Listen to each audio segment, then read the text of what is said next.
ಕಡೆ ಕಾಂಗ್ರೆಸ್ನಲ್ಲಿ ಬಣಬಡಿದಾಟ ಇದ್ರೆ ಮತ್ತೊಂದು ಕಡೆ ಬಿಜೆಪಿಯಲ್ಲೂ ಕೂಡ ಬಣಬಡಿದಾಟ ಮುಂದುವರೆದಿದೆ. ಅದು ಕೂಡ ಡಿನ್ನರ್ ಪಾಲಿಟಿಕ್ಸ್ ಈಗ ಬಿಜೆಪಿಯಲ್ಲಿ ಆರಂಭವಾಗಿದೆ. ಇವತ್ತು ವಿಜೇಂದ್ರ ಬಣದ ಹೈ ವೋಲ್ಟೇಜ್ ಮೀಟಿಂಗ್ ಇದೆ. ಬಿಜೆಪಿಯಲ್ಲೂ ಕೂಡ ಕಿಚ್ಚು ಹಚ್ಚಿದೆ ಡಿನ್ನರ್ ಪಾಲಿಟಿಕ್ಸ್. ಇವತ್ತು ರಾಜ್ಯ ಬಿಜೆಪಿ ಘಟಕದ ಅಧ್ಯಕ್ಷ ವಿಜೇಂದ್ರ ಬಣದ ಹೈ ವೋಲ್ಟೇಜ್ ಮೀಟಿಂಗ್ ಅಂತೆ ಬೆಂಗಳೂರಿನ ಖಾಸಗಿ ಹೋಟೆಲ್ನಲ್ಲಿ ಈ ಸಭೆ ಆಯೋಜನೆಯಾಗಿದೆ. ಜಿಲ್ಲಾ ಪಂಚಾಯಿತಿ, ತಾಲೂಕು ಪಂಚಾಯಿತಿ ಚುನಾವಣೆ ನೆಪದಲ್ಲಿ ಪೂರ್ವಭಾವಿ ಸಭೆಯಂತೆ ಇದು. ಸಭೆಯ ನೆಪದಲ್ಲಿ ಪವರ್ ಶೋಗೆ ಮುಂದಾದ್ರ ವಿಜಯೇಂದ್ರ ಅನ್ನುವ ಪ್ರಶ್ನೆ. ಮೀಟಿಂಗ್ನಲ್ಲಿ ರೆಬಲ್ಸ್ ವಿಚಾರ ಕೂಡ ಚರ್ಚೆ ಆಗುವ ಸಾಧ್ಯತೆ ಇದೆ. ಈಗಾಗಲೇ ಹೈಕಮಾಂಡ್ ಭೇಟಿ ಮಾಡಿ ಬಂದಿದ್ದಾರೆ ರೆಬಲ್ಸ್ ನಾಯಕರು. ಒಂದು ಕಡೆ ಕಾಂಗ್ರೆಸ್ನಲ್ಲಿ ಬಣಬಡಿದಾಟ, ಮತ್ತೊಂದು ಕಡೆ ಬಿಜೆಪಿಯಲ್ಲೂ ಡಿನ್ನರ್ ಪಾಲಿಟಿಕ್ಸ್. ಈ ಡಿನ್ನರ್ ಪಾಲಿಟಿಕ್ಸ್ ನಡುವೆ ವಿಜಯೇಂದ್ರ ಅವರು ಒಂದು ಮೀಟಿಂಗ್ ಅನ್ನು ಹಮ್ಮಿಕೊಂಡಿದ್ದಾರೆ. ಅಂದರೆ ಕಳೆದ ಅಸೆಂಬ್ಲಿ ಚುನಾವಣೆಯಲ್ಲಿ ಸೋತಿರುವಂತಹ ಬಿಜೆಪಿಯ ನಾಯಕರು, ಮಾಜಿ ಶಾಸಕರು, ಮಾಜಿ ಸಚಿವರ ಮೀಟಿಂಗ್ ಇದು. ಯಾವ ಕಾರಣಕ್ಕೆ ಅಂತ ಹೇಳಿದ್ರೆ ನೆಕ್ಸ್ಟು ಲೋಕಲ್ ಬಾಡಿ ಎಲೆಕ್ಷನ್ ಬರುತ್ತೆ, ಜಿಲ್ಲಾ ಪಂಚಾಯಿತಿ ಎಲೆಕ್ಷನ್ ಬರುತ್ತೆ, ತಾಲೂಕು ಪಂಚಾಯಿತಿ ಎಲೆಕ್ಷನ್ ಬರುತ್ತೆ.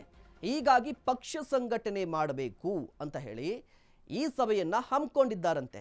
ಓಕೆ, ಪಕ್ಷ ಸಂಘಟನೆ ಅಂತ ಹೇಳಿದ್ರೆ ಎಲ್ಲರನ್ನೂ ಕರಿಬೇಕಲ್ವಾ ಸ್ವಾಮಿ?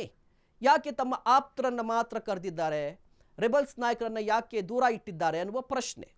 ಹಾಗಾದರೆ ಇದು ವಿಜಯೇಂದ್ರ ಅವರ ಪವರ್ ಶೋನಾ ಅಥವಾ ಈ ಪಕ್ಷದಲ್ಲಿ ನಾಯಕರ ವಿಶ್ವಾಸವನ್ನು ಗಳಿಸ್ಕೊಳ್ಳಿಕ್ಕೆ ಈ ರೀತಿಯ ಪ್ರಯತ್ನನಾ ಅನ್ನುವ ಪ್ರಶ್ನೆ ಕಾಡ್ತಾ ಇರುವಂಥದ್ದು. ಈಗಾಗಲೇ ರಾಜ್ಯ ಬಿಜೆಪಿಯಲ್ಲಿ ರಾಜ್ಯಾಧ್ಯಕ್ಷರ ಹಾದಿಯಾಗಿ ಪದಾಧಿಕಾರಿಗಳ ಬದಲಾವಣೆಯ ಸೂಚನೆ ಸಿಗ್ತಾ ಇದೆ.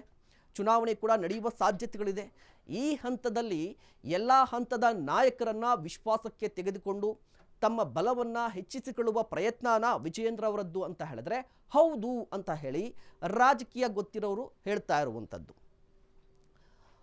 ಒಂದು ಕಡೆ ರೆಬಲ್ಸ್ ನಾಯಕರು ಅರ್ಥಾತ್ ಯತ್ನಾಳ್ ಅವರ ತಂಡ ಈಗಾಗಲೇ ದೆಹಲಿಗೆ ಹೋಗಿ ತಮ್ಮ ಅಹವಾಲನ್ನು, ತಮ್ಮ ಸಮಸ್ಯೆಯನ್ನು, ತಮ್ಮ ಬೇಡಿಕೆಯನ್ನು, ಮನವಿಯನ್ನು ಎಲ್ಲವನ್ನೂ ಕೂಡ ವರಿಷ್ಠರಿಗೆ ಕೊಟ್ಟು ಬಂದಿರುವಂಥದ್ದು. ವರಿಷ್ಠರ ಬಳಿ ಹೇಳಿದ್ದಾರೆ. ಈ ವರಿಷ್ಠರು ಕೂಡ ಒಂದು ರೀತಿಯಾಗಿ ಸಕಾರಾತ್ಮಕವಾಗಿ ಸ್ಪಂದಿಸಿದ್ದಾರಂತೆ.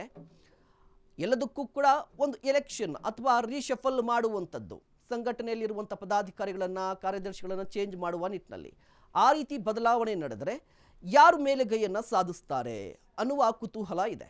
ವಿಜೇಂದ್ರ ಅವರು ಸದ್ಯ ಹಾಲಿ ರಾಜ್ಯಾಧ್ಯಕ್ಷರು, ಅವರು ಪವರಲ್ಲಿ ಮುಂದುವರಿತಾರಾ ಅಥವಾ ಪವರಿಂದ ಇಳಿತಾರಾ ಇದು ಕುತೂಹಲ ಇದೆ. ಅಥವಾ ವಿಜೇಂದ್ರ ಅವರನ್ನು ಸೋಲಿಸಿ ಅಥವಾ ಅವರ ಮೇಲೆ ಮೇಲುಗೈಯನ್ನು ಸಾಧಿಸಿ ರೆಬಲ್ಸ್ ಮುಂದುವರಿತಾರಾ, ಅದೇ ರೀತಿಯಾಗಿ ಮುಂದೆ ರೆಬಲ್ಸ್ ಕೂಡ ಪಕ್ಷದ ಹಿಡಿತ ಸಾಧಿಸ್ತಾರಾ ಅನ್ನೋದು ಕೂಡ ಕುತೂಹಲಕ್ಕೆ ಕಾರಣವಾಗಿದೆ.